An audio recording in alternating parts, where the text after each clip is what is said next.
Hello, hello, hello. It is me, your True Hill Phenom SP3. Pull up a seat around the round table as we review the latest huge event from New Japan Pro Wrestling with the New Beginning in Hiroshima Night 2. If you haven't already, of course, go on the True Hill Heat YouTube channel and check out our New Japan Pro Wrestling, The New Beginning in Hiroshima Night 1 pay-per-view roundtable review, where we give all our thoughts on the first event from New Japan Pro Wrestling for The New Beginning. But this is our review of Night 2. I am joined by the expert of New Japan for the True Hill Heat YouTube channel, J News of J News Japan, the man of 1004 numbers, the co-host of Review of Honor and host of Dark Power, the StatKing, and our very, very special expert, Oracle of New Japan Pro Wrestling, joining us on our pay-per-view roundtable review from Wrestle Talk and Quizlemania, the fact-checker extraordinaire, Tempest of Wrestle Talk, joining us for this pay-per-view roundtable review. Let us know in the comments section below what you thought of The New Beginning in Hiroshima Night 2. Like this video if you enjoyed this video. Of course, share this video with all your wrestling fans, friends, and family. There is the subscribe button and the iCard. You could click on that to subscribe, and the bell below that you press all, so you always get notified for the great content right here on True Hill Heat. So I am going to kick it over to the expert right here on THH, J News, as he goes through the matches for New Japan Pro Wrestling, The New Beginning in Hiroshima, Night 2. Take it away, J News. All right, guys. So Night 2 took place on February 11th. Same place, Hiroshima Sun Hall, Plaza Hall. 2007 fans in attendance here. First match of the night, 6-man tag. We had the group of young lions, Gabriel Kid, Uemura, and Tsuji go up against members of Suzuki Gun, Doki, Zack Saber Jr., and Tai Chi. Not to say that this match wasn't necessarily a good starter, but for whatever reason, I wasn't invested. There was no Minoru Suzuki and Uemura. You know what I'm saying? No one laid it in here and stuff like that. There's no beef bubbling here. I think the only exchange that I saw anything in, which I want to see grow as he becomes, more of a character wrestler, is Gabriel Kid versus Zack Saber Jr. There is an embedded feud here. If I'm not mistaken, Zack helped train Gabriel Kid at one point when he was coming up in the junior system in the UK. So there is an embedded beef there, but that's long term. Everything else in between in the match, it was what it was. 8 minutes, 51 seconds. Zack Saber Jr., the wrist lock on Gabriel Kid, tapped him out, and that was the first match there. I would give this 2 stars to start the show. Tempest, your thoughts? Hey man, when you take out Minoru Suzuki and you put in Doki, the quality is going to go down. That's the easiest way to. That's really all there is to it. Like, you had Dangerous Techers in here, which bumps it up, but it's tough. Like, this is a kind of match where I said regarding Night 1 that the young lions are really going to try and all that sort of thing. Taichi, while I am a much bigger fan of him now than I was a year ago and more, he still doesn't put in the same level of effort if he's in a main event match that if he is in the opening match. And you kind of see that in something like this. And again, you take out Suzuki, put in Doki, and the match will suffer for it. This was just an opening match to me. Gotcha. JP, sir. This would have been a great time to, reinforce the fact that he got the Iron Claw back. Yeah. After everything that had happened literally the night before, if he had just destroyed these 3 guys, yes, I think it would have made so much more sense. But he didn't, and alas, 2 stars is where I'm going with this one as well. SP3. 1.5 stars. Not much for me to say about this one. Dangerous Techers got back on the winning side. Hopefully there's something down the road for them to do that doesn't involve GOD. Yeah, agreed. Second match of the night, we had the conglomerate 6-man tag team match here. Master Wato, Sho, and Tomoaki Hanma going up against members of Suzuki Gun, Minoru Suzuki, El Desperado, and Yoshinobu Kanemaru here. 8 minutes and 7 seconds.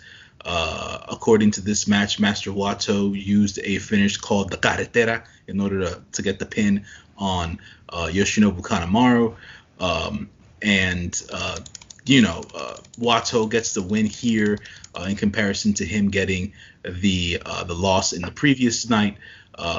He's beaten Kanemaru before. I'm not sure why they did this. Minoru Suzuki and Hanma were jawing at each other and going at each other. Yet again, I'm falling in that same vein where I did last year. This time with Hanma matches. Why is he in the ring? Show. Don't you wish you could get 2015 Honma back? No, because I hate Toby. 2015 Honma was awesome. The match he had with Ishii was one of the first G1 matches that I watched, and I loved that match. No. Hanma's never been one of my guys. Sho didn't really do much in this match, which kind of sucked or whatever. But it is what it is. The disinflation of El Desperado since the Best of Super Juniors tournament has been stark. I don't even know what to say at this point. It's like the dude, for all intents and purposes, the round table we had for that particular event, like El Desperado was a superstar after that match, and he's nowhere now. It's like, wow, how do you not just ride that wave and whatnot? And it's just, I don't even know what to say. SP3, your thoughts on this match here? My thoughts on the match, I gave it 2.25 stars. Anything Suzuki's in, I'm going to enjoy. I really hope we get a Suzuki Ibushi heavyweight title match. Yeah, I mean, I wish we could get Honma from 5-6 years ago, because that was the Honma I enjoyed. Anytime he's in a match now, it makes me miss that Honma. I like where Sho is at right now. He doesn't need the junior heavyweight title, but I think that he's the next guy after Hiromu that could really carry this division. Master Wato still on his way to the Grandmaster, like Tempest said, he's 5 or 6 steps away. But you make a good point about El Desperado. I wish they would have done more with him following the Best of the Super Juniors, but it came at a weird time. I think if the Best of the Super Juniors was at its regular time in May and June last year, and he had that performance, I think we would have saw for the rest of the year that they were using him a little bit more. For it to come at the end of the year where they're going into Wrestle Kingdom, where they already have plans in place, I understand that they're kind of shuffling and kind of keeping his wheel spinning without him really doing anything else. But to echo what Tempest said about the Hiromu match, I feel like that's a theme with Hiromu matches, that the crowd not being able to yell and scream hurts his matches more than anyone else in New Japan, because I felt like the work in his match with Ishimori at Wrestle Kingdom was a 5-star match, but the crowd reaction wasn't there. Right. And I said the same thing about the Show match, and the one match that did have that crowd reaction was with El Desperado, and that's why I gave that match 5 stars, because they got the crowd to totally forget about the restrictions. So that's how great their work was in there. But I really want them to do more with El Desperado, especially this year. Yeah, I hear you, man. Tempest, your thoughts, man? Well, yeah, I think that they should have put El Desperado in the role that Sho was in on this set of shows.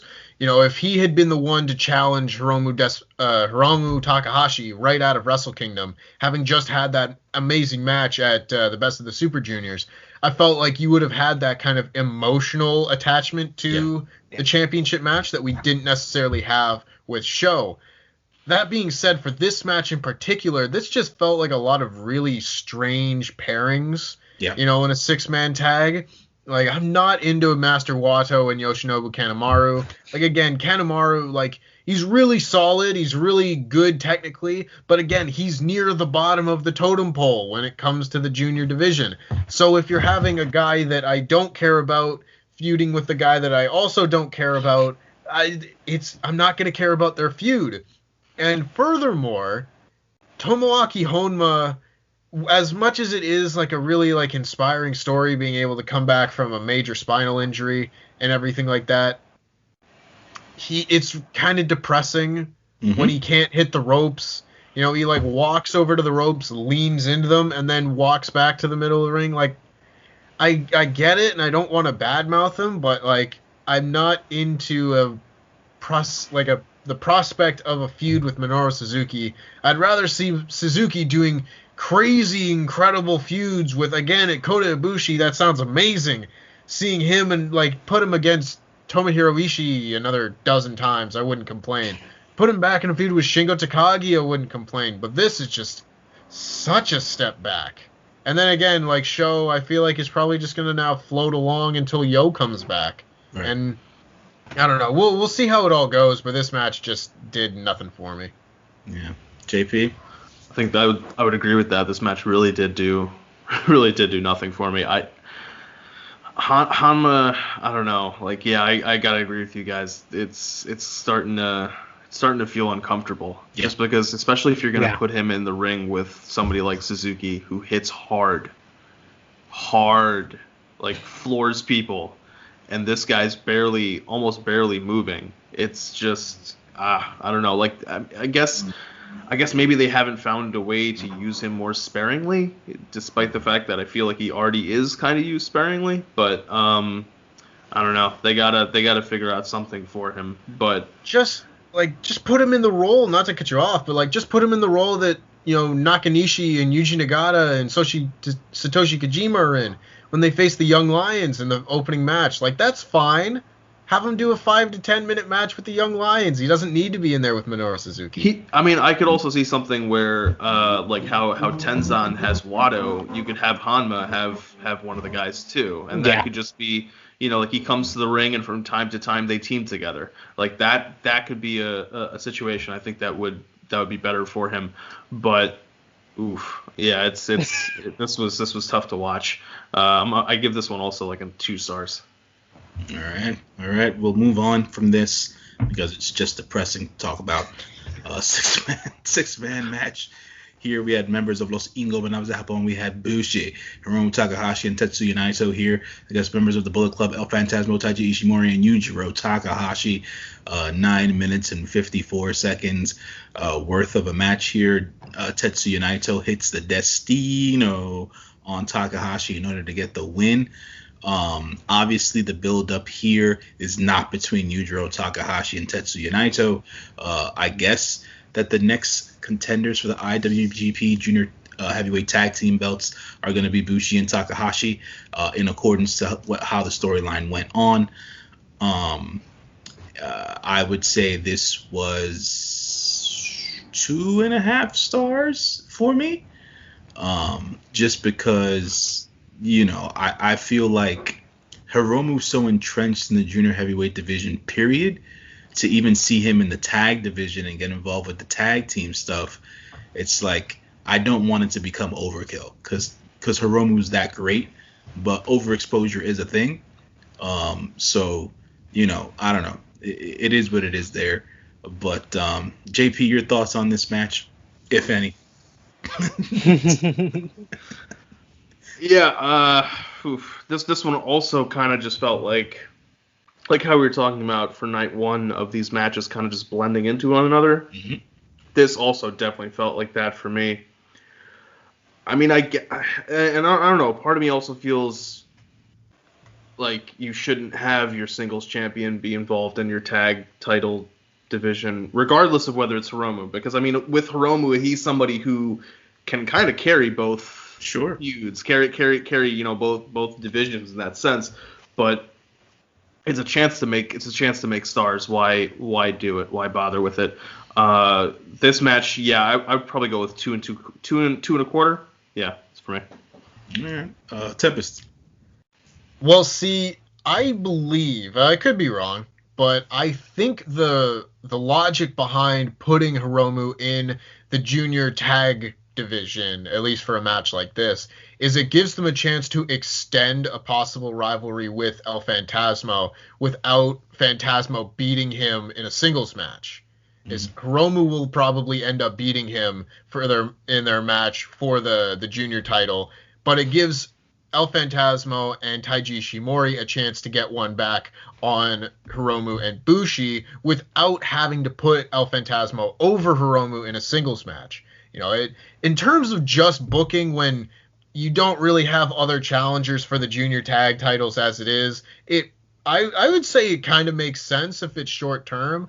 I've never really bought Hiromu and Bushi as a tag team. It to me just feels like they're a couple of guys that happen to be in the same division, in the same faction, as opposed to an actual tag team. And you can do it. Maybe they just don't tag enough together to actually build some kind of like on-screen relationship like that. Because to me, Desperado and Kanemaru kind of started the same way, where it was just a couple of guys. One of them wears a mask, one spits whiskey. It doesn't seem like they have that much in common, but the more they tagged together, it actually came together and they formed a really good team. So maybe Hiromu could do that, but at the same time, I don't really want him to be in the tag division full time. So we're kind of in just a weird position there where the tag team with him and Bushi just isn't fully formed, but I also don't want them to waste the time to take the time to fully form it. So it is what it is. But again, this match just kind of happened. We're just pushing on ahead to more important things, and this was a match we had to get through. I hear you. SP3, your thoughts?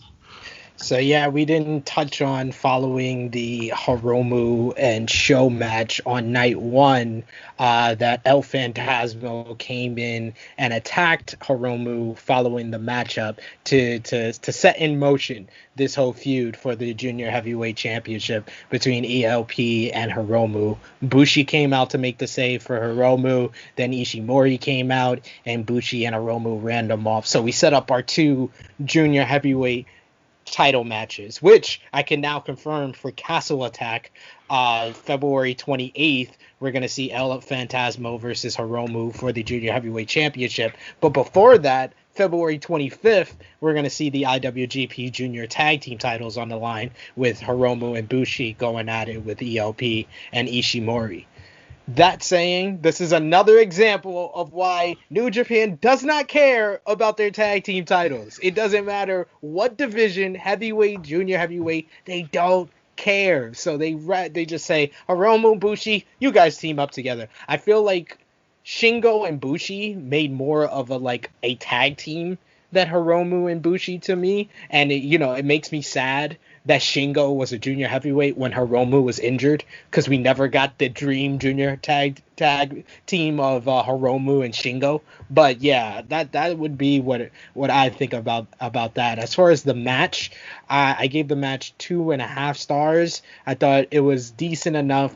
You're building to those two matches. I like ELP as a challenger for Hiromu because he can talk, he can cut a good heel promo, and I just think that it's good to get this out of the way, because I feel like, we need to see Hiromu versus El Desperado again. We need to see Hiromu versus Ishimori again. The ELP feud isn't the one that I'm most interested in, so I'd rather them get it out the way now. Gotcha. Makes sense there. We then had... All right. So. Oh my God! Wait. Are we about to talk about? Yeah, I was waiting. Talk about when New Japan became Monday Night Raw. Yeah, I was waiting for us to get this. Yeah. So the fourth match of the night was supposed to be a tag match here.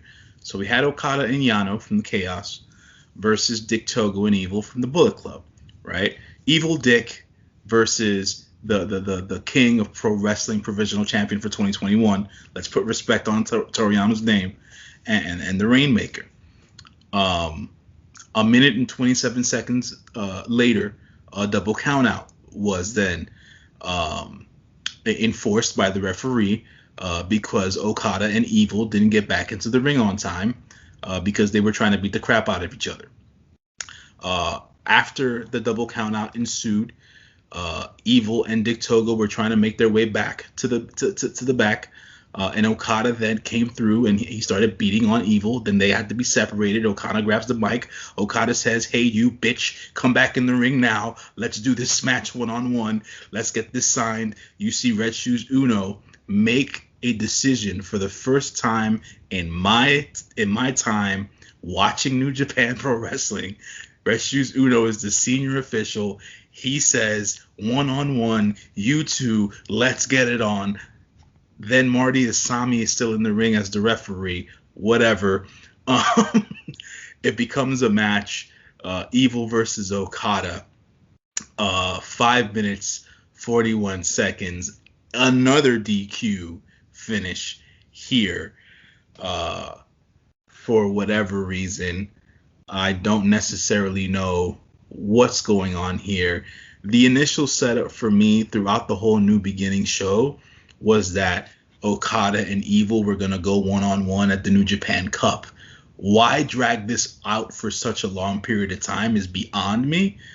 I understand trying to create the storyline and have some depth to it. But if you want to say that there are characters that are not interesting in New Japan Pro Wrestling currently, after Evil became double champion and lost the double championship, outside of Sonata getting his revenge, I don't really care much for Evil. That's just me. And I'll say that and cement that there. Trying to believe that Evil can crush Okada whenever he feels like it is a bunch of bullshit. It's a bunch of bullshit. I don't believe it. No one believes it at the end of the day. And I think the disqualification was caused because there was a steel chair that was used, or Dick Togo came into the ring and used the Garrett on Okada, or whatever the case is. When Evil was beating up Okada. Right, exactly. He had the Okada wasn't even on offense, and he just came in and got the DQ. So it's like it did the disqualification didn't even make any sense here. SP3, your thoughts on this? I hate it. I hated all of this shit. I hate it all. Like that. I don't think there has been anything on a New Japan show that I hated more than these two matches. Like, when New Japan insults my intelligence as a wrestling fan, I thought I would never see it. I thought I would never see the day that New Japan insulted my intelligence as a viewer. But they did it twice in a matter of these two matches, as well as the announcement the following day. Because these two matches, you give us the tag team match, it ends in about 2 minutes. Then you give us a single match, it ends in about 5 minutes, with both of them going to a count out and a disqualification finish. And you expect us to want to see Evil versus Okada after the dumpster fire that they gave us in the finals of the New Japan Cup? Like, they brought up the fact that these two had a great matchup in the G1 in 2018. That feels like a distant memory. Yeah. That feels like ancient fucking history. After the last couple of matches these two individuals have had, I pointed out all the time, 2020 ended the streak of Gato being the best booker in professional wrestling. Number one, it was because Tony Khan did such an exceptional job with the booking of AEW. And two, Evil as the double strap champion. Like, that was the death of Gato winning the Booker of the Year for 2020, because that decision just still boggles my mind. Like, it was a surprise, and we all gave them credit for the shock value of that, of something we didn't expect to see, and that was good. But nothing from the whole Entitled title run, other than Hiromu Takahashi's great performance against Evil in his only successful title defense, nothing was accomplished, really. Like, you really just wanted to break up Naito's two title reigns, basically, and it accomplished nothing, because Evil is not seen as a main eventer now. He's seen as an upper card guy, but he isn't established as a main eventer, isn't established as a top guy, because he's not that. He's just not that. And he keeps proving it. And then secondly, they insulted my intelligence. This is the main event of Castle Attack Night 1, ladies and gentlemen, on February 27th. Do you know what the semi-main event is? Switchblade Jay White versus Tomoero Ishii. You're telling me two of the best wrestlers in the world have to take a back seat to this dumpster fire feud? I'm done. Take it away. Protect your investment, New Japan. Protect your investment. StatKing, your thoughts of this? What happened here?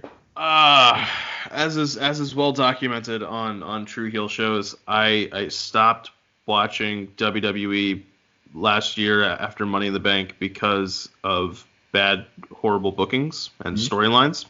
There was other reasons as well, but that was like that was the final straw. But leading up to it was bad storylines and bookings, and I was really happy that Gato never did that to me, and now he has. That makes me sad. But I mean, I think honestly, like if we're trying to figure out like what was the thought process, if they had not had the second match, I think it would have been better. Because like we're clearly in a situation where for whatever reason we're giving our final two matches a way more time than they may need. So how do we try to counterbalance that by having some kind of something that's shortening other matches or cutting down on time?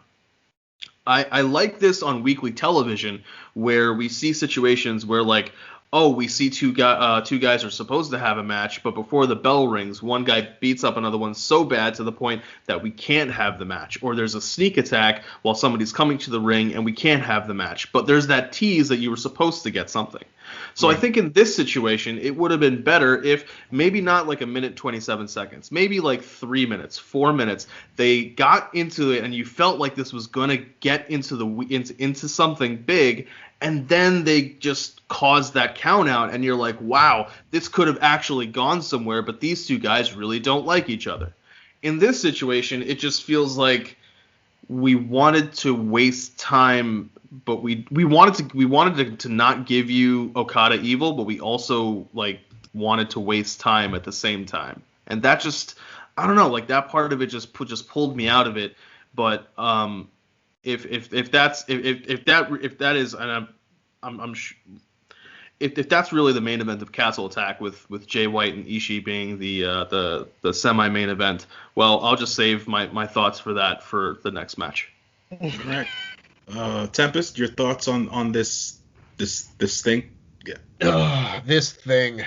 Well, again, if it just was the first segment where it was Okada and Yano, against Evil Dick, and if that had gone like 2 minutes and they end it with a schmoz finish and Okada says, you evil, you get back over here, I'll kick your ass. And then Evil says, no, I wrestled my obligations for the night, I'm done. They've done stuff like that before. Yeah. That wouldn't bother me that much. Like as a segment, that's fine. To do it 2 times in a row is just like, oh my God, am I watching Raw? Because I'd rather not watch Raw right now.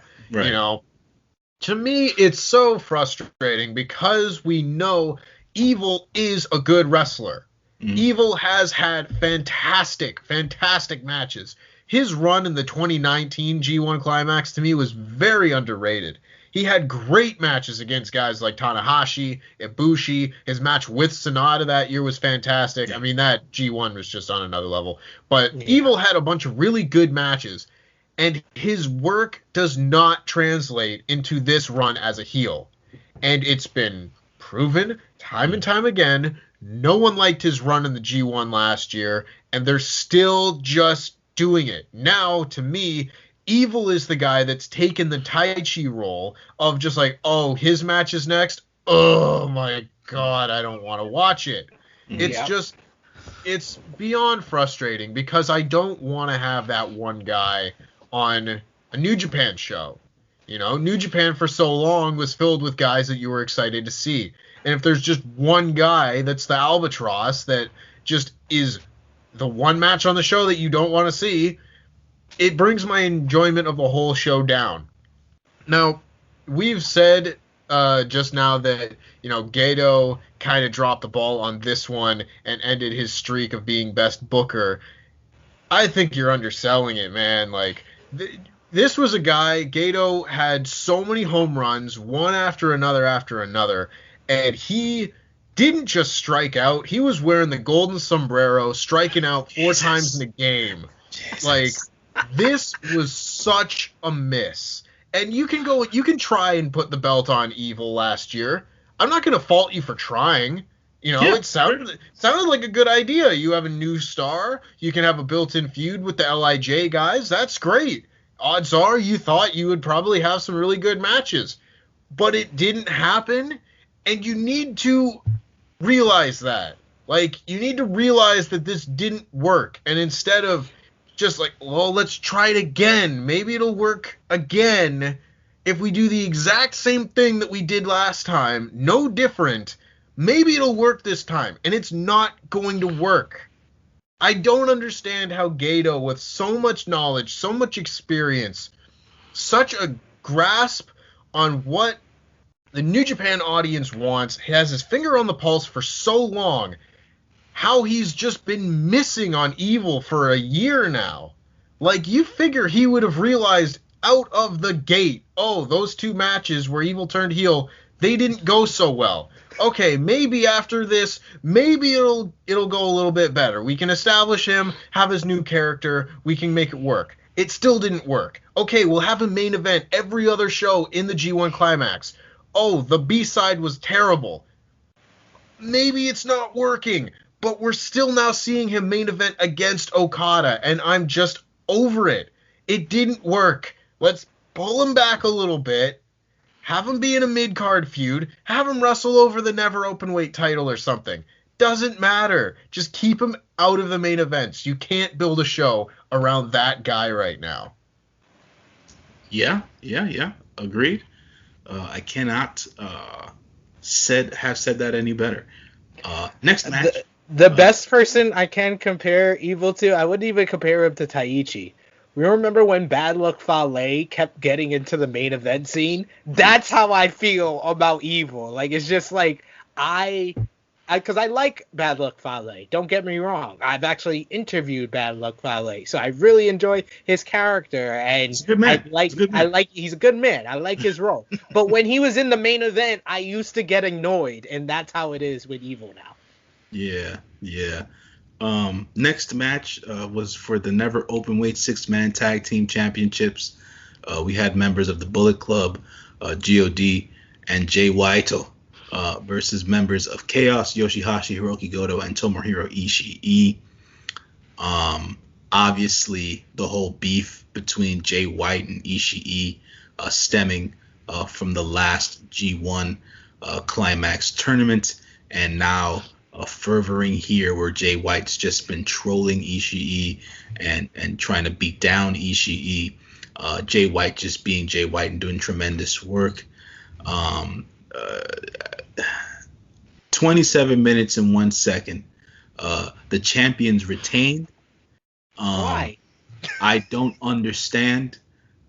I've got no words. The belt should have been put on the Bullet Club members for the sake of having to have something happen, right? Not because it was good, not because it was bad, but because you needed some sort of a change in order for you to go and take something to the next level or go to the next step or whatever have you. Having God in a 6-man tag with Jay White should be next level shit.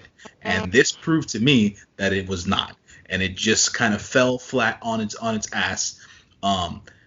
And as a team, as a 6-man team, Yoshihashi, Hiroki Goto, and Tomoero Ishii are probably the best 6-man team I've ever witnessed in a ring. Because, dude, that match they had last year in 2020 that lasted like 35 minutes or whatever the case is. I think it was against the other half of Chaos or whatever. Okada, Yano, and Show. Like that shit was amazing. I have never seen a 6-man tag like that before. And I thought myself when I saw Jay White get paired with God that this could have gone to that level. And it didn't. And I was like, all right, so what are we doing now? Like, what's next? right? There's no tournament to go to for next show. You know what I'm saying? Is Jay White still gonna hold his beef with Ishii? Is Jay White not gonna transcend into the main event where he should be? You know what I'm saying? Because Evil doesn't need to be anywhere near the main event. I agree with that. And like I stated before, for the previous show, Tama Tonga and Tonga Loa should be either on TNA or Impact Wrestling or AEW. Their spot right now in New Japan Pro Wrestling is cold. They're not doing anything. There is no other heavyweight tag team that can touch them or that exists at this point outside of the Dangerous Tekkers. So it's like, why are they here? Let those boys go home. Let them quarantine for 2 weeks and have them appear on American TV. There's no need for them on New Japan right now. There just isn't, or whatever. You can book around it, to be quite honest, and when I have them defend the IWGP Heavyweight Tag Team Championships in America and whatnot, because they have matches over there that they need to have versus all those other teams in America. FTR, the freaking Young Bucks, Gallows and Anderson themselves, because they're beefing, right, or whatever the case is, over the rights over the Bullet Club and stuff like that, or whatever. You name it, they've got matches that they need to have in America. Send those boys home. This wasn't it. This wasn't it. This ain't it. Yeah. JP, talk to me, man. All right, so here's my working theory. My working theory right now is this. When Gato was with Okada won everything, retained everything, and all that kind of shit. Sure. Gato, to now, I don't know, maybe be different or prove that he can be different or change or whatever, is with Jay White and is screwing Jay White out of everything on God's green earth. So this man right now should be never openweight six-man champion, IWGP Intercontinental champion, IWGP heavyweight champion. He should be the first triple champion. And he's not, and it's wrong, and it upsets me greatly. However, Gato thought, it only took Yoshihashi a fucking quarter century to win a title. He might as well go really balls out to be able to retain it. And I guess that works. But it came at the expense of somebody who has proven himself to be at the top of his game, at just the heights of being a heel. Like his post-match interviews on these Road 2 shows have been phenomenal. When Yoshihashi is coming over the plexiglass to attack him, and he's pointing out the hypocrisy of it, while still being a hypocrite himself, because that's something that Bullet Club would do, to attack people. Right. But he's correctly pointing out, if I had done it, people would be all over me and saying I'm a horrible human being. These people are now horrible human beings. I am right. They are wrong. This is messed up. We need to fix this. And it's just, I don't know, like it just, and now again, he's being screwed out of an obvious main event spot with Ishii. And to your point, like you're saying, the title should have changed, not because like good or bad or whatever. It actually would have added something to that match. Right. Because that, like, Ishii is, obviously he's pissed off because Jay White's attacking him out of nowhere. Ishii's like, like, we come to work, we do our job. So that night in the G1, I did my job better than you. Like, why are you this upset about it? And Jay White's like, no, I hate you, though. So, like, at least in this moment, if he had taken the title from him, Ishii's like, now I got to kill you. Like now, it would have added so much more to it. And, I mean, I guess maybe if the titles had changed hand, I'd be even more upset that Jay White and Ishii are not in the main event spot. But it just, like, the match itself was fine. The match itself was good. But, I mean, I guess, yeah, Yoshihashi being the person who causes them to retain, I guess, like, it's that kind of feel-good moment, feel-good story. But, I don't know, just in the grand scheme of things, just it just something about it just felt wrong, just felt off. Yeah. SP3? I mean, anytime Ishii and Switchblade were in the ring, this match was really, really good. Yeah. It was really, really good whenever Ishii and Switchblade were in the ring, because those two guys just move like totally different wrestlers, but they just their timing was expert in this matchup. I thought the match was good in a sense. It was just like we've been saying, what's been the theme with these two shows, it just was too long. I actually like Yoshihashi getting the victory, and I'm all for setting up new contenders for the heavyweight tag team titles, but why bring back Switchblade if he's not going to win these goddamn titles? Like, what was the point of going to the level of erasing a man's profile off your website to make people believe that he's not with the company, for him to come back and his first major matchup, he's not even involved in the finish?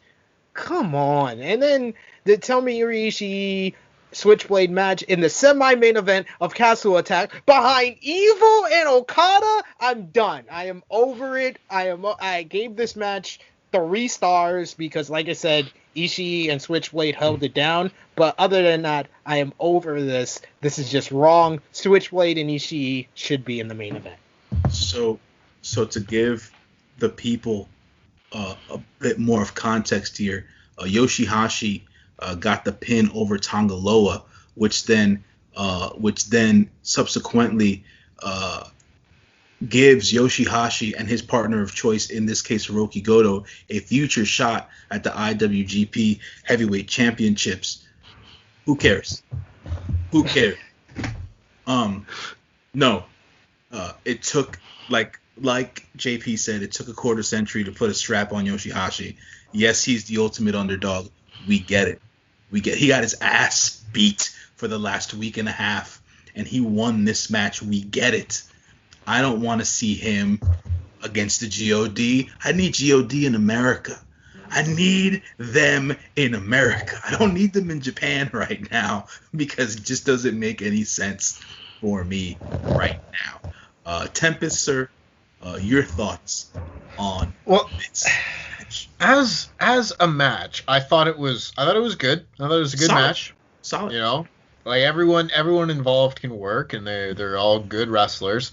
The issue to me right now is that obviously Jay White and GOD should have won this match. Mm-hmm. You know, we were talking earlier about how the never open weight 6-man titles are just like, you know, forgotten about, you know, 99% of the time in New Japan. Like, they don't care about these belts.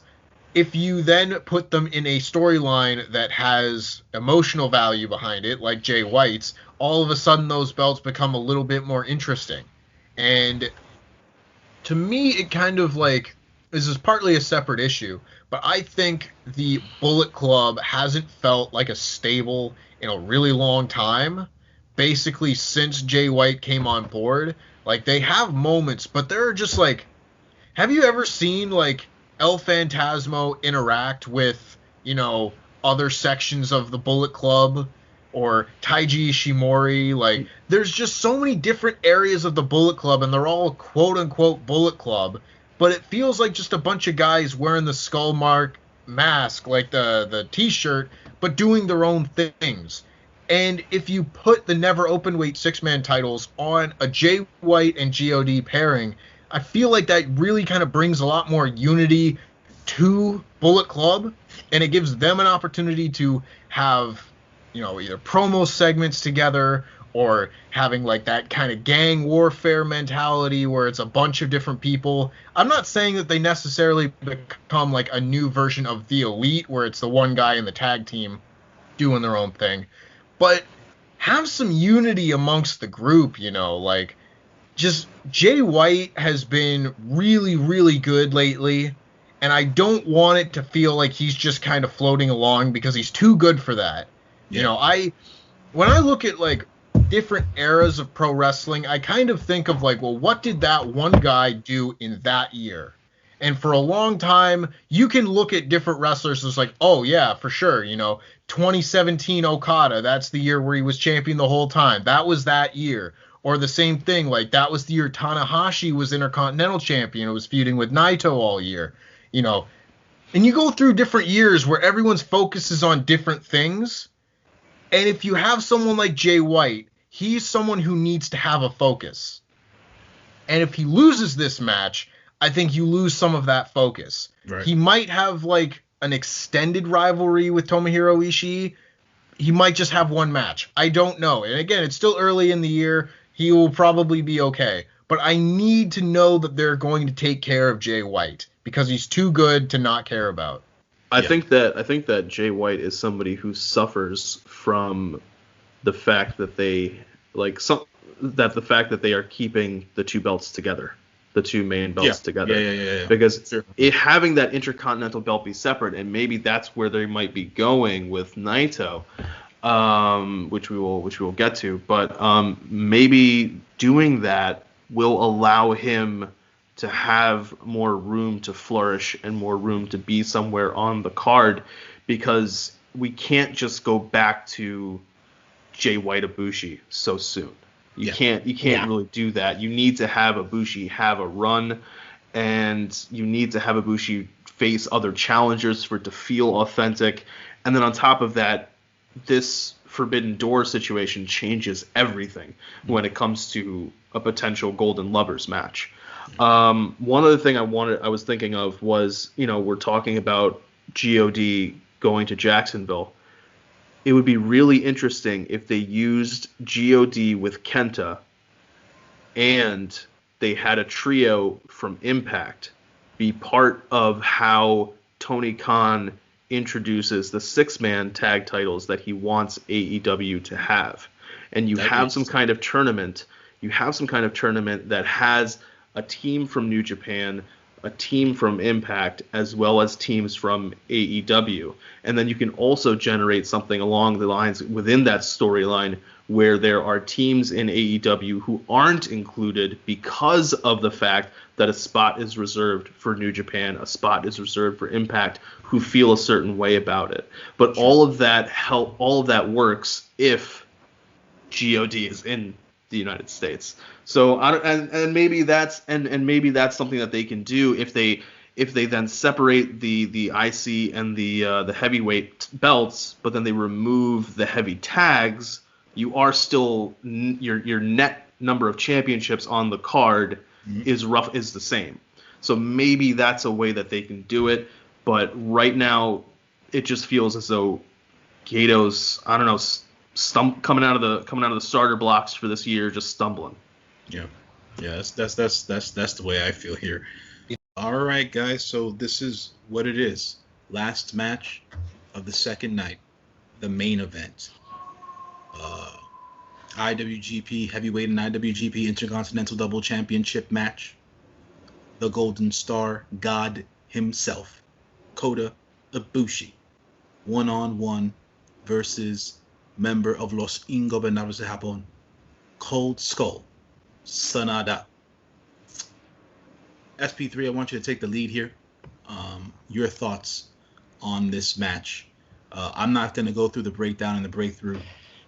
There's different talking points about this match that I know that all of us are going to want to hit. So please go ahead and start. You wanted to go into me because your boy lost, but no. Look. This was the expectation. I said this on my review. I did not expect Sonata to win this match at all. Who expected Sonata to win this? No one. I think you expected a better performance from Sonata. I did. Well, so here's the thing, though. I'll say this before, and I'll go last or whatever the case is. I expected a better performance, but within what we've been saying about Sonata for the last two shows, and the lack of show of emotion and being the Cold Skull character that he is and stuff like that or whatever the case is, the amount of emotion Ibushi puts into his matches, and then to offset it with Sonata's non-emotion.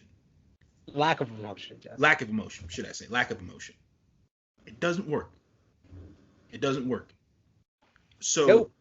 From an in-ring perspective, you can't say anything wrong about the match. But for what wrestling is supposed to do, suspend your disbelief, get you emotionally involved, highs, lows, everything in between, flatline. Yeah. And I have never seen a great 20+ minute Sonata versus Ibushi match. These two guys, the way they work, the best they can do is between 15 and 20 minutes. And now they believe that was in the G1 2-3 years ago. Yeah. Their match in G1, I think it was 28, was great. It was great. Their match in G1 29 was good. Their match in the G1 Climax last year, the finals, was good. This one was good as well. So Yeah. they don't know how to go above good if they have more than 20 minutes on their plate. I gave this match 3.5 stars. I felt like it was just a little too long, and New Japan kind of pushing that epic, that the epics they love to have in the main event. And this was another moment that just made me be like, yo, what am I watching? Am I watching New Japan still? Because for Ibushi to use the reverse Kamigoye combo to defeat Jay White after 48 minutes in the Tokyo Dome, and then turn around a month later and use the same combo for a near fall, I was just like, yo, I almost threw something at my TV, because I was like, no, you did not just ruin that finish. You ruined the Jay White finish by having Sonata kick out of that, because Sonata's not the guy that you have kick out of the reverse Kamigoye combo. I You see what they do to understand. my boy?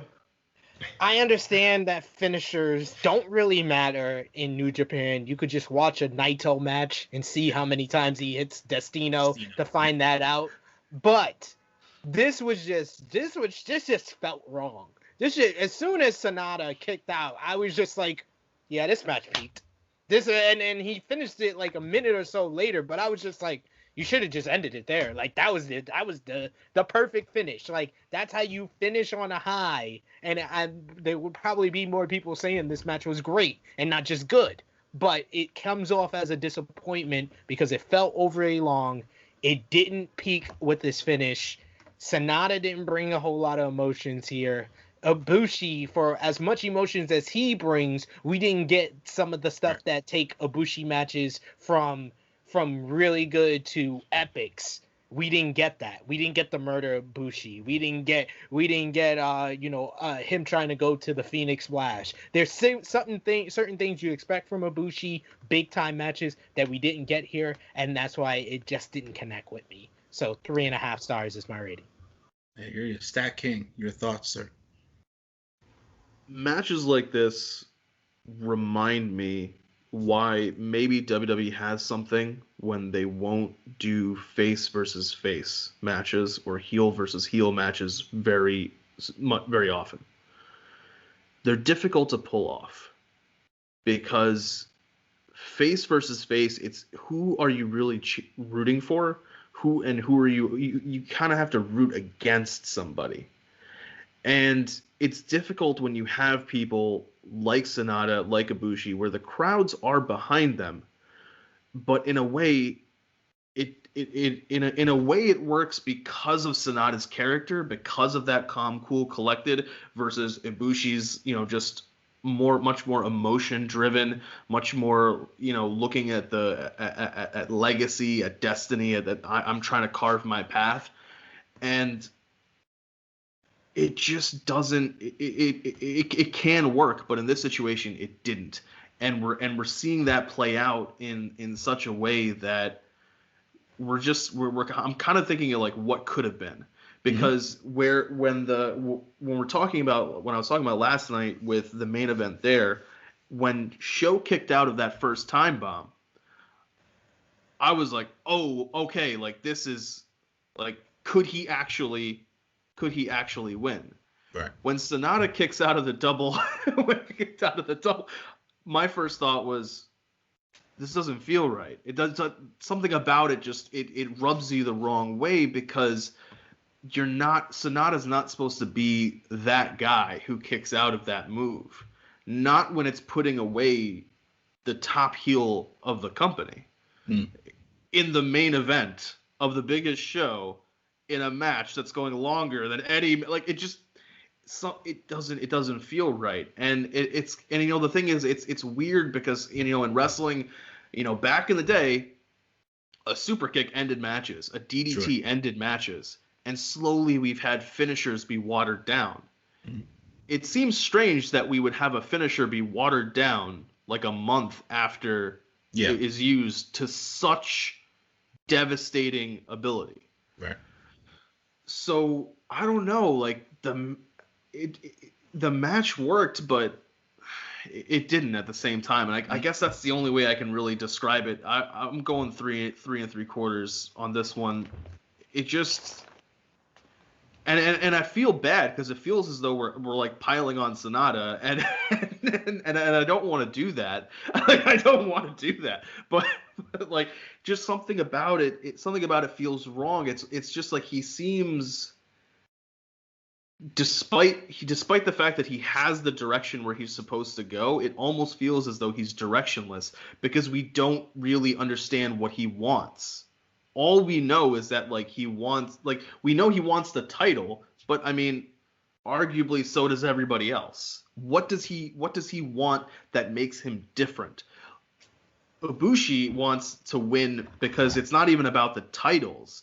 It's that the titles represent something else. Him becoming God, him carving out legacy, him proving that he is the best. Sonata, it seems as though he wants the titles because that's just what he's supposed to want. And he's not showing us really what is behind that cold skull exterior. So, I don't know. I want to see where he goes from this. I mean, maybe him versus... I mean, I was going to say him versus Tanahashi for the never open weight, but a part of me feels as though he really does need a heel to be working against, and obviously Tanahashi does not fit that role. Yeah, I hear you. Tempest, sir? So I feel like I've given a lot of my thoughts on this match already. Mm-hmm. You know, I've made my thoughts known on Sonata. I felt like this was another match where if the crowd was at a fever pitch, then it would have made it significantly better. Because if they're just silent or just clapping, then you don't really get the sense that they've bought into Sonata possibly winning. And I feel like that had a big impact on the quality of the match as a whole. But yeah, I mean, like, maybe this is just Sonata's ceiling. They were saying this on the broadcast. Like, maybe this is just as high as he goes, and that's fine. If I could see one thing, and this is me fantasy booking a little bit, and possibly giving Sonata a bit more direction, is I could see Naito beating Ibushi for the Intercontinental title and separating them, Sonata winning the New Japan Cup and challenging Naito for the Intercontinental title. Because I think Sonata could benefit from going after a title that's not necessarily the top belt in the promotion, being maybe one step below that. I feel like he could really expand his game, wrestle main event matches, have matches with stakes that you think he could win in, and just bring his character to another level. And maybe involve Los Ingobernables de Japón in not necessarily an interference point of view, but like two of our guys are having friendly competition over a belt. That's different. It's not, oh, we've betrayed you and we want to take you down like Evil did last year. So it's just something different. That's just one idea. Yeah. But it's the things that you can do to give Sonata more purpose. Give him more character. Give him some ambition beyond, because I think, you know, StatKing, you hit it right on the head that he wants to be champion just because that's what you do. You know, it's not like a bunch of these other guys where Tanahashi wants to be champion because he was the guy that rescued the company, you know, during the 2000s. You know, Omega wanted to be champion so that he could change the world and expand to the United States. Ibushi wants to carve out his own legacy and surpass God. Okada wants to be the greatest of all time. And they've got individual different motivations as characters, but it feels like Sonata is just like a half-baked character where he doesn't have the motivation that makes him different. If you give him a chance to have something like that against someone that he already has history with in a new scenario where you think that he has a chance of winning, I think that would go a long way towards growth for him. I agree with you there, Tempest. I can't disagree with you there. Look, man, at the end of the day, as much of a fanboy as I am, I'm also a realist when it comes to the product that I watch and the guys that I watch in the ring. The match wasn't a letdown because the Ibushi and Sonata can't have bad matches. For whatever it is, from the in-ring perspective of things, Ibushi and Sonata can't have a bad match. But from the character part of it, the emotional part of it, the Cold Skull character has now run its course, right? I think we've all gotten to that point at this point. And there has to be the breaking point that we're all looking for. Like, we saw a bit of it with the whole evil thing, right? How he broke for like a slight second, and the fans went apeshit when he broke, or whatever the case is. And then he went back to normal. I think that, and this might be just me fantasy booking or projecting, but I think Gato has something in the bag for Sonata, or whatever the case is. And me saying that is from a character standpoint. Like, Tempest, to take your idea, if Naito wins his match against Ibushi for the Intercontinental Championship, does that set Sonata off slightly? Wait a minute, you were able to beat Ibushi, but I wasn't, or whatever the case is. How does that make any sense? I just went 40 something minutes with him in the G1. I got the first shot after Wrestle Kingdom, and I still couldn't put him down, but you were able to put him down for the secondary belt. That doesn't make any sense. Does that incense Sonata? Does that start a breaking for Sonata and stuff like that? And this is a point that I made late last year in 2020, where I said that I think it'll be beneficial for Sonata long term for him to eventually break away from LIJ and stuff like that. Now, is this going to be the way that it happens? I don't know. Wishful thinking, it is what it is. But you guys are all absolutely right. Sonata doesn't have the why as to his reason as to go after the belts outside of, well, this is the next supposed step I'm supposed to take, right? But there is an embedded reason as to why Sonata should be wanting to be the IWGP Heavyweight Champion. His trainer, his mentor, was one of the greatest one of the greatest Japanese wrestlers of all time. And for him to not want to at least meet him at that level, or supersede the stardom or the greatness that the great Muta had at one point, that Keiji Muto had at one point, is beyond me. So it's like, why aren't we talking about this more?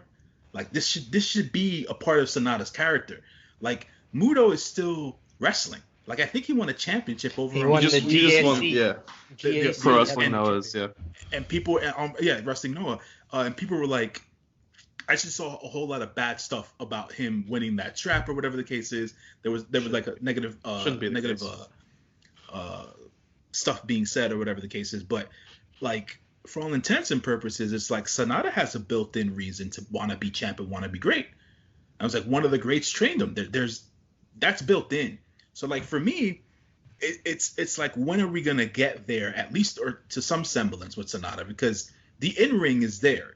It's just driving the character there, giving him that motivation, the reasons why, is what has to get or start to be built in for Sonata. I think that I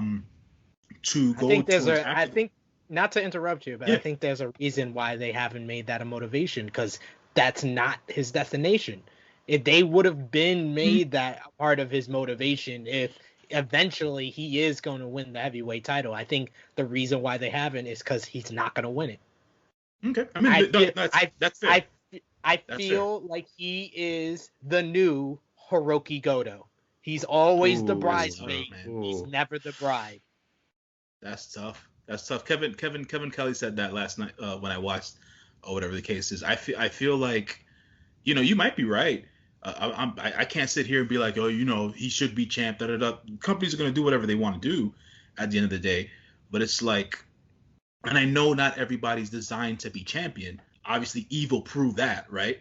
But for all intents and purposes, fanboy or not, I still consider Sonata a better worker than Evil. So It's like, and from a character standpoint, if you see the dichotomy between, I don't know, Savage Broken Sonata and Cold Skull Sonata, you want to see Savage Broken Sonata and not Evil, Bullet Club Evil. You know what I'm saying?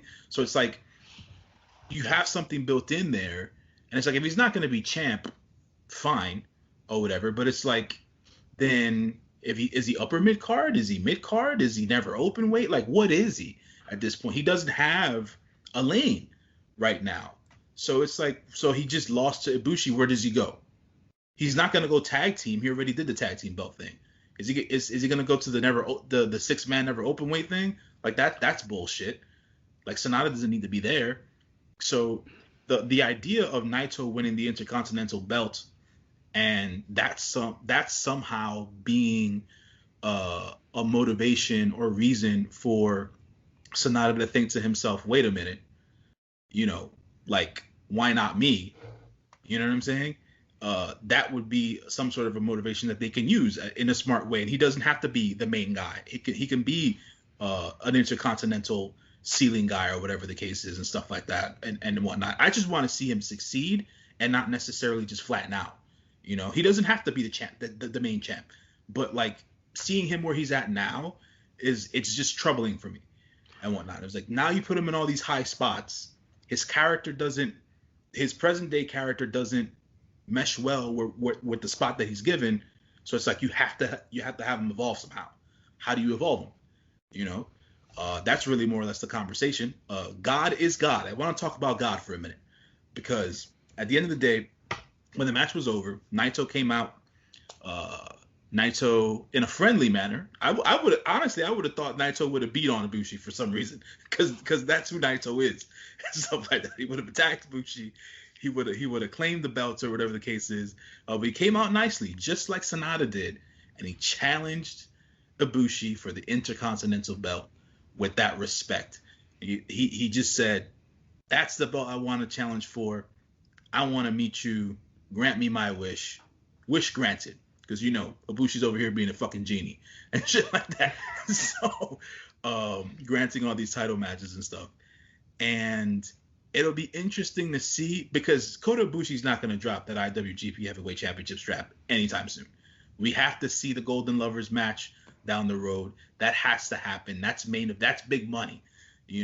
That's like Tyson Holyfield back in the day. You know what I'm saying? That has to go down. But now, like I said before, Naito steps back into the main event spot. Sonata gets dropped down. Sonata doesn't have anyone to flank because Hiromu and Bushi are going after the IWGP, junior heavyweight tag team belts. Shingo is still in that never open weight upper mid card range by himself. I would not think that Sonata would have to tag with Shingo in order to go after tag team belts at this point. Like that to me wouldn't make any sense. And if it does happen, I'll fucking riot. Like legit. It's like I don't want to see Sonata or Shingo in a tag team. I think Sonata and Shingo make a better team than Sonata and Evil did. I really like their work in the World Tag League. I don't disagree with you, but like going after the belts at this point, it's like Shingo had that high with that never open weight stuff, and it's like Tana's now the champ. They can have a rematch. The other mid card. Tada's not making it out of Castle Attack with that title. I think we all know Great Okan is winning that title. So yeah, I think I think that's the best place for us to move on. Don't put that evil into the world, SP3. Come on. Listen, bro. Listen. Tanahashi's gonna beat Great Okan at Castle Attack, Tempest. I know you're a big fan of the Ace, but do you really think Tanahashi's gonna beat Great Okan again?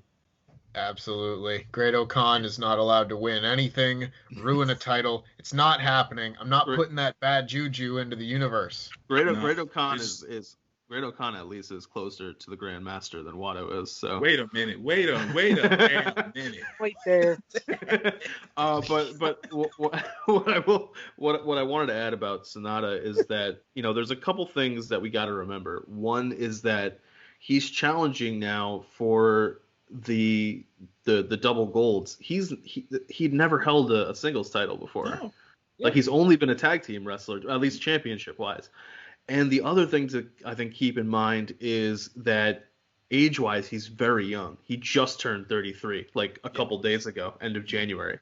So he still has, years ahead of him to really, I don't want to say develop more because he's there. Like it's not something that needs to develop. It's more have that moment, that character change that allows us to be like, that's Sonata guy. He should really be champion at this point. It kind of one thing that kind of came to mind was Mark Henry with the Hall of Pain.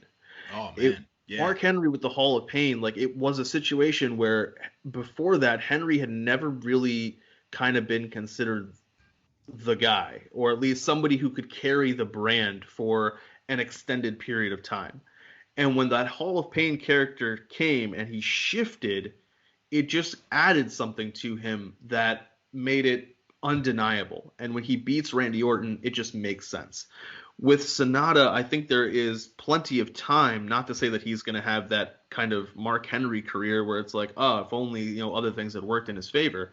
I think it's more along the lines of you had your shot, you missed. When you come at God, don't miss, right? Like you had your shot, you missed. You now need to figure out what needs to change. And in a way, that works for a character who's supposed to be calculated. Right. In a way that works.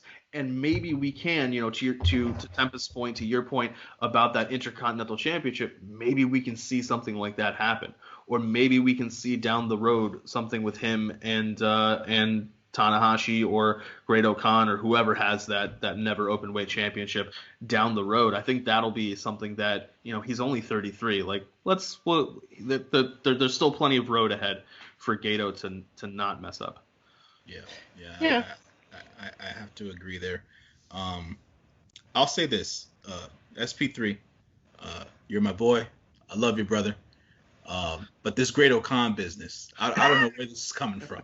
All right, all that chicanery, that tomfoolery you're just spitting right now. Never again, son. Never again.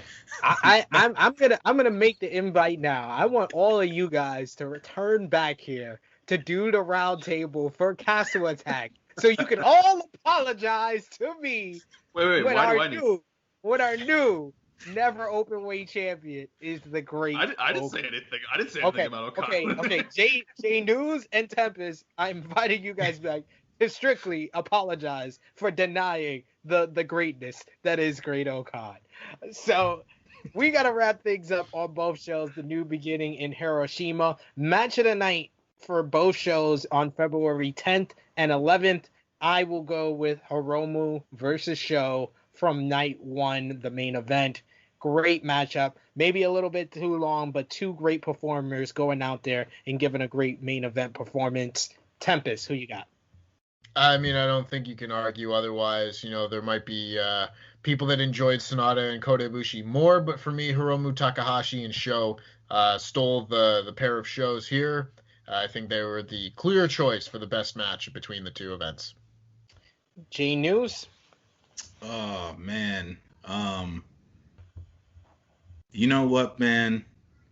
I'll I'm a homer dude, so I'm gonna take Sonata Ibushi, and because of the in ring, Look, I was deflated with Sho versus Hiromu because I felt like there should have been more out of it and whatnot. I got exactly what I wanted out of Sonata Ibushi because I didn't expect Sonata to win, and it was a damn good match because they never give you a bad match.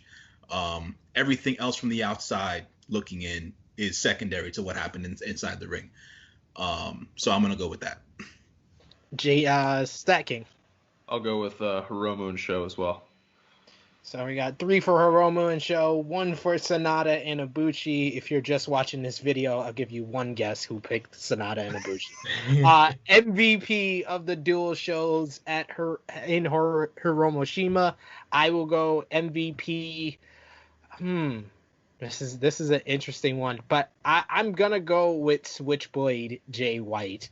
I know I gave it to him for Wrestle Kingdom, and I know Hiromu had a great performance. I know Kota Ibushi had a great performance, but Switchblade Jay White maximized his minutes. In the minutes that he was out there, he was the best guy in the ring, the most well-rounded character on both shows, in my opinion. So I'm going with Jay White. StatKing. I'm gonna go with Jay White as well. That's my version of the homer take. But I kind of want to also give a shout out to Sho, just because of I feel like it's because he's continuing to be at the level that he demonstrated at the end of last year. And I think that he's just building on it more and more. And yeah, he didn't win, but he's going to be back in it. So I'd say like maybe honorable mention or co MVP. J News. MVP. I think to make it a clean sweep, I'll go. I'll piggyback off your guys' sentiments and stuff like that and whatnot. Go with Jay White. Jay White.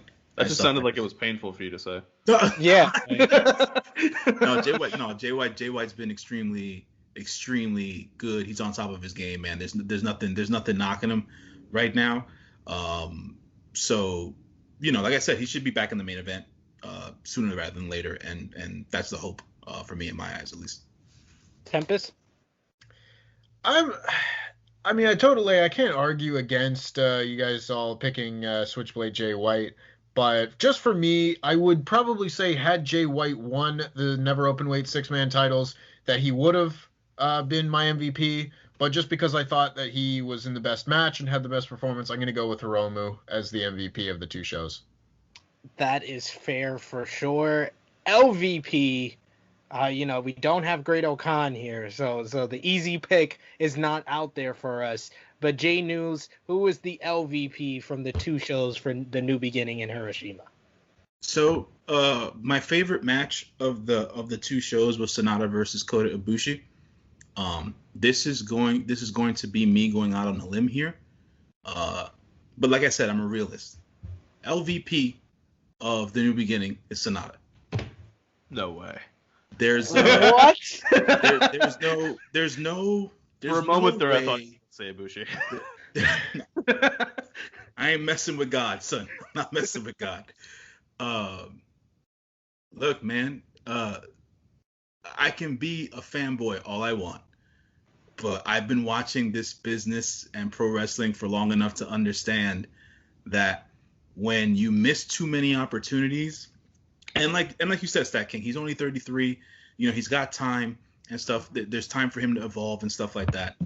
But much like I said about another match earlier, like this wasn't it. And to me, it's like you knocked him down, not just a peg after this loss. There's several pegs he got knocked down here.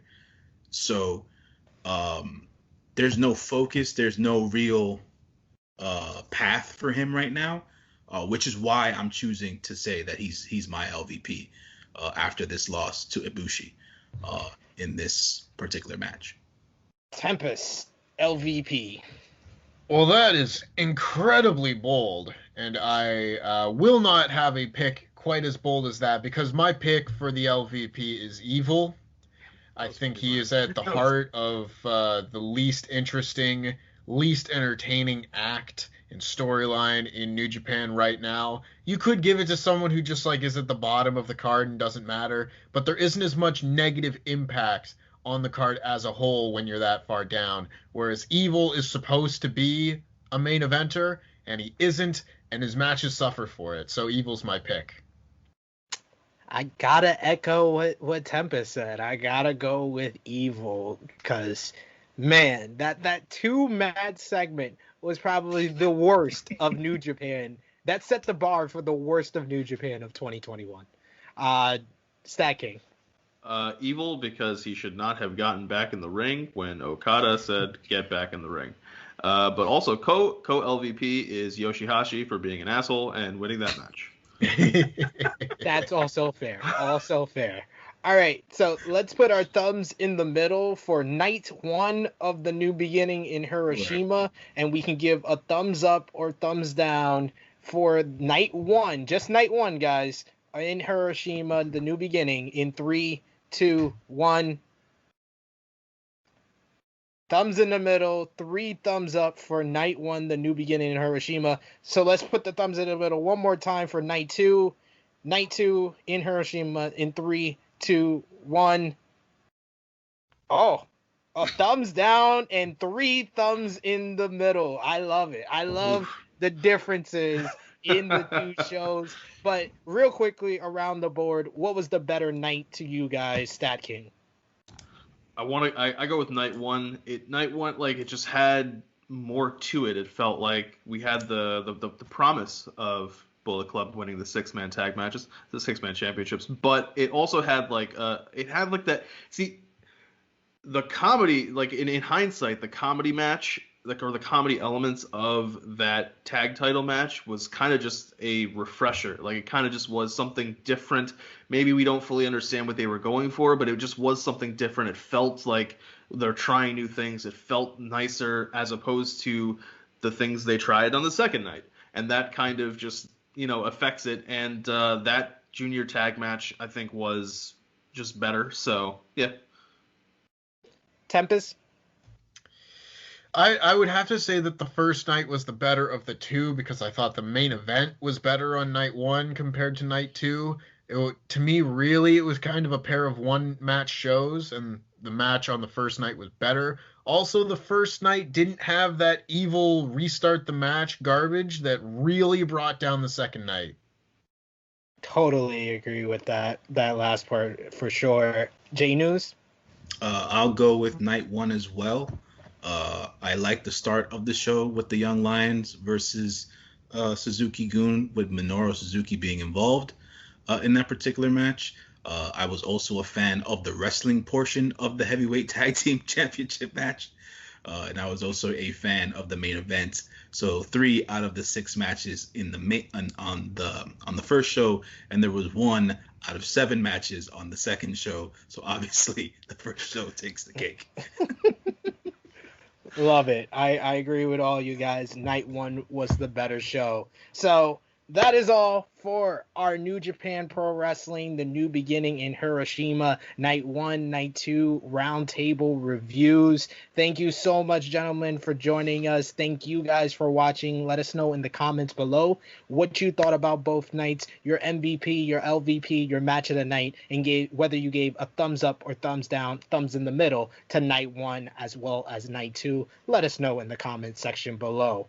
So, we have a star-studded cast on here. Please tell the people watching where they can find you on social media, YouTube, or anything else you got going on. Let's start with our special guest here, Tempest.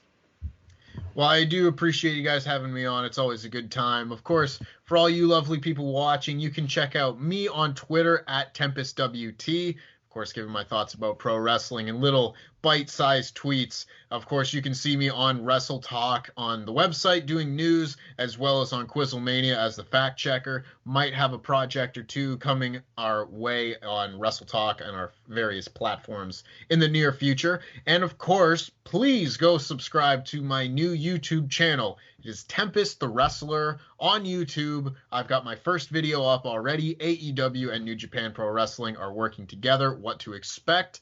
It's got dream matches. It's got context and history as to where they were and where they're going. It's got different things that you might not think of as being important in the coming weeks and months in regards to the two companies working together. It's a lot of fun. I'm really happy with how it came together, and I've got more videos coming in the pipeline. Next one's going to be on NXT and all of my thoughts on that. So make sure you give it a subscribe. Thanks again for having me.